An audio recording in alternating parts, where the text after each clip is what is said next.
بسم اللہ الرحمن الرحیم۔ محمد رسول اللہ رسول الکریم، اما بعد۔ حلال اور حرام کی فکر پیدا کریں۔ ہر کام کرتے ہوئے دیکھو کہ جو کام میں کر رہا ہوں یہ حق ہے یا ناحق۔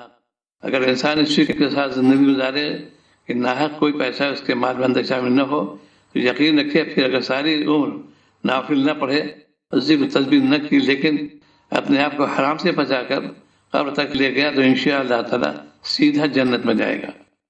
اور اگر حلال و حرام کی فکر نہیں تو یقین رکھے پھر اگر تہجد کی نماز بھی پڑھ رہا ہے، عشاء کی نماز پڑھ رہا ہے، ذکر تسبیح کر رہا ہے، کہ نوافل اور یہ ذکر انسان کو حرام مال کے عذاب سے نہیں بچا سکیں گے۔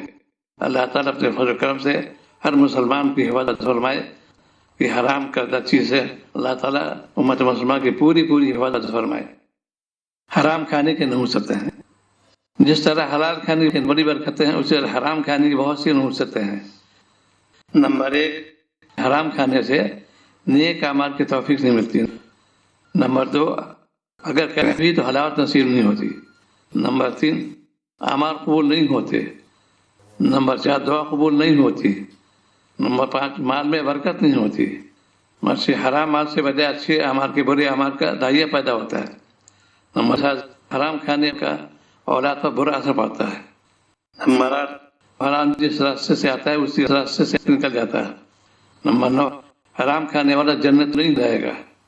نمبر 10، حرام سے پلنے والا گوشت جہنمی کے سزاوار ہے۔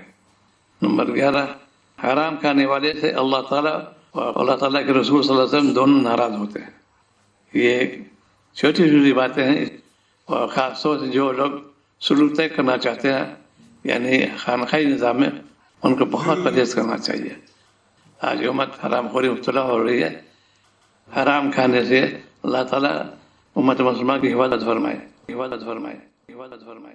اللہم اغفر لی وارحمنی